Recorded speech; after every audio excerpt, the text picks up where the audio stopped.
kesepian loh. Apa nih yang menyebabkan anak bisa kesepian? Simak video berikut ini. Podcast Ruang Unix. Halo, assalamualaikum warahmatullahi wabarakatuh. Kembali lagi bersama dengan saya Nik Unix di podcast Ruang Unix. Dan kesempatan kali ini kita akan membahas apa nih yang menyebabkan seorang anak itu bisa menjadi kesepian. Padahal si anak ini selalu bisa dibilang itu setiap hari itu bertemu dengan orang tuanya, bertemu dengan ayah, juga bertemu dengan bundanya. Tetapi ternyata si anak ini juga bisa merasakan kesepian loh. Kira-kira apa penyebabnya? Dan berbincang-bincang bersama dengan narasumber saya, yaitu seorang pria dan juga seorang ayah. Mungkin kita langsung kenalan bersama narasumber saya pada kesempatan kali ini. Assalamualaikum. Waalaikumsalam warahmatullahi wabarakatuh. Ya, ini dia adalah narasumber kita. Boleh kenalan dulu? Bertemu lagi ya. Ya. Kita udah jumpa sering ketemu ya. Iya. Selamat jumpa lagi dengan saya Bapak Pagi, dan hari ini kita akan ngobrolin tentang penyebab anak itu merasakan kesepian. Apa nih yang menyebabkan seorang anak itu bisa kesepian? Padahal yang tadi udah saya jelaskan di awal, padahal dia bertemu dengan orang tuanya setiap hari, tapi dia tuh tetap merasa kesepian nih. Apa yang menyebabkan? Sebenarnya kalau kita ngomong itu sih banyak ya. Banyak sekali hal-hal yang bisa menyebabkan anak justru merasa kesepian di rumahnya sendiri. Dan sebelum kita ngobrolin itu, sebelum kita ngomongin hal itu, pada poinnya saya mau ini dulu nih, mau mendefinisikan bahwa yang disebut orang tua kan ada dua nih, ibu dan ayah. Nah, saya mau mengobrolinnya atau membahasnya dari perspektif sebagai seorang ayah dan pengalaman yang terjadi pada seorang ayah yang bisa saja menyebabkan anak merasa kesepian padahal dekat dengan ayahnya. Yang pertama sih adalah faktor pekerjaan. Jadi seperti kita tahu bersama bahwa umumnya seorang ayah itu kan bekerja di luar rumah. Itu berarti jam kerjanya saja sudah ada 8 jam. Itu kalau normal ya, tanpa lembur. Yes. Tanpa normal lemburnya itu 8 jam. Dari jam 7 atau jam 8 sampai jam 4 atau jam 5. Iya. Kan seperti itu aturan sebuah perusahaan umumnya. Walaupun ada juga seorang ayah yang bekerja di rumah sebagai jaga warung lah, dagang lah, atau penjahit, dia punya perusahaan banyak kan gitu. Jadi kan gak usah keluar rumah. Tapi saya ingin bicarakan bahwa ini adalah seorang ayah yang harus bekerja keluar rumah sebagai karyawan atau pedagang lah, menghabiskan waktu kurang lebih sekitar 8 jam. Nah, 8 jam itu sudah dapat dipastikan bahwa seorang ayah tidak bertemu dengan anaknya. Otomatis 8 jam hilang. Itu belum termasuk atau belum ditambah dengan pagi persiapan akan berangkat dan pulang, waktu yang dipersiapkan untuk bersih-bersih. Kita mulai dari pas mau berangkat nih. Kan kalau mau berangkat kerja itu kan biasanya kita setelah subuh bangun ya. Setelah subuh bangun, pastikan kita akan rapi-rapi, beres-beres, siap-siap, sarapan dan lain sebagainya. Itu sudah tidak fokus bagi kita untuk berkomunikasi, bercengkrama, berbicara dengan lebih intens gitu kan. Paling hanya say hello aja atau sekilas saja dibandingkan berbicara dengan serius. Itu kurang lebih hilangnya kan sekitar 1 jam. Jadi 1 jam sebelum berangkat kan pasti udah sibuk tuh. Lalu setelah pulang kan sampai rumah tuh buat pekerja yang jaraknya antara rumah dan kantor tuh jauh, sekitar puluhan kilometer, maka pasti akan sangat melelahkan. Nah, Udah capek gitu ya. capek banget, nggak bisa langsung ngobrol sama anak. Apalagi saat ini kita sedang sama-sama mengalami wabah pandemi. Begitu sampai rumah kan kita nggak bisa langsung peluk anak, nggak bisa langsung ketemu ngobrol, nggak bisa. Bersih-bersih Kita dulu. mesti bersih-bersih dulu, ngopi-ngopi ngantar dulu kan, itu juga sekitar 15 menit. Untuk ibaratnya kalau yang bekerja berangkat pergi naik motor sekitar 30 km, itu kan pinggang berasa ya, pinggang tuh berasa pegel banget. Itu pasti dia butuh untuk bersih pinggangnya lah, duduk di sofa, leleh lah, seperti itu. Jadi kurang lebih 10 jam kita kehilangan bersama dengan anak. Itu yang pertama, panjang yang pertama ya. Dan itu ada lagi. Oh, ada lagi. Setelah itu adalah ketika kita menjadi seorang ayah, kadang-kadang umumnya bapak itu, kalau zaman dulu nih ya, zaman dulu sebelum ada gadget, sebelum ada handphone, itu kan baca koran. Iya. Baca koran, nonton berita, Iya. nonton bola, ya kan itu bisa juga langsung ke situ arahnya kan, buru-buru pulang menonton bola di rumah gitu kan, atau ada koran kereta dibaca dulu, ya nggak ngobrol lagi sama anak.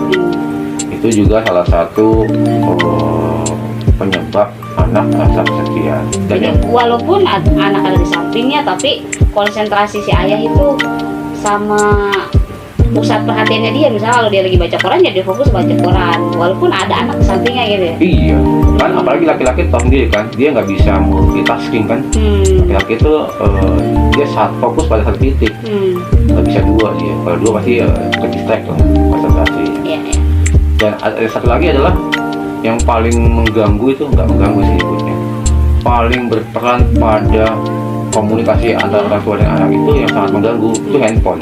Oh iya. Handphone itu kita mungkin kalau mau jujur lah ya, kita harus mengakui bahwa kita lebih sering menatap layar handphone dibandingkan menatap wajah anak kita kan.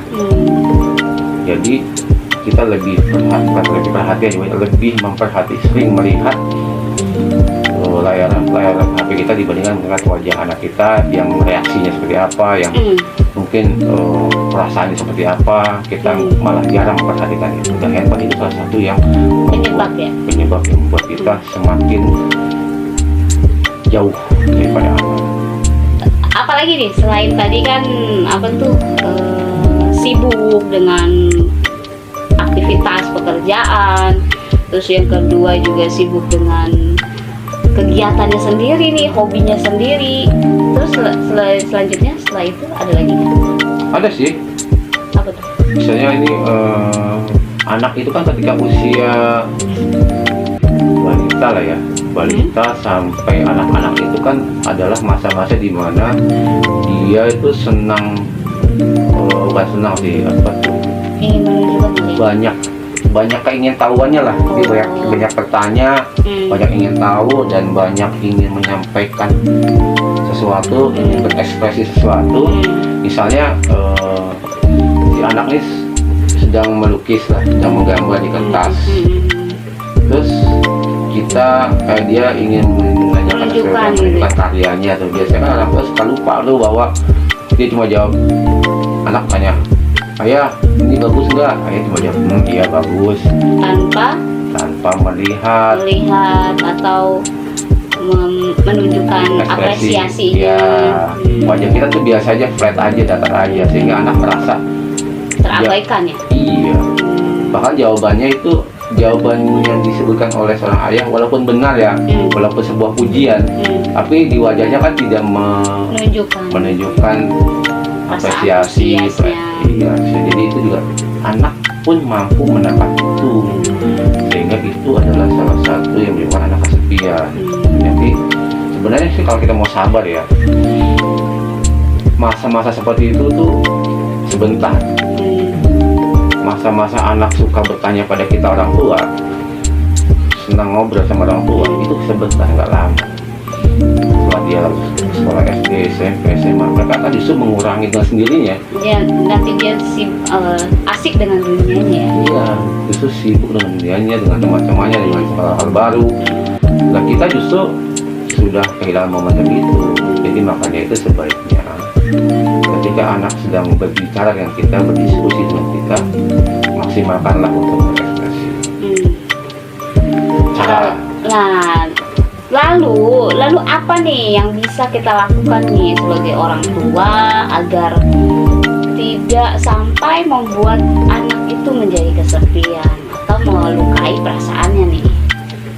kalau itu sih banyak caranya ya, banyak sekali caranya. Kalau kita belajar ilmu psikologi, ilmu komunikasi, adalah itu tips-tipsnya yang bisa digunakan. Tapi saya ingin menyampaikan beberapa yang saya tahu, yang saya baca untuk mengatasi hal tersebut. Itu paling tidak, kalau kita mau tahu apa yang namanya quality time, itu bisa dimaksimalkan. Jadi bisa kita menyediakan everyday, setiap hari, waktu khusus untuk sebuah keluarga ngobrol dengan istri, anak, tanpa diganggu oleh acara televisi, tanpa diganggu oleh gadget, tanpa diganggu oleh lain sebagainya. Jadi sediakan waktu khusus sekitar 30 menit sampai 1 jam untuk ngobrol. Kapan? Nah, kapannya ini waktunya yang tepat gitu. tepat lah.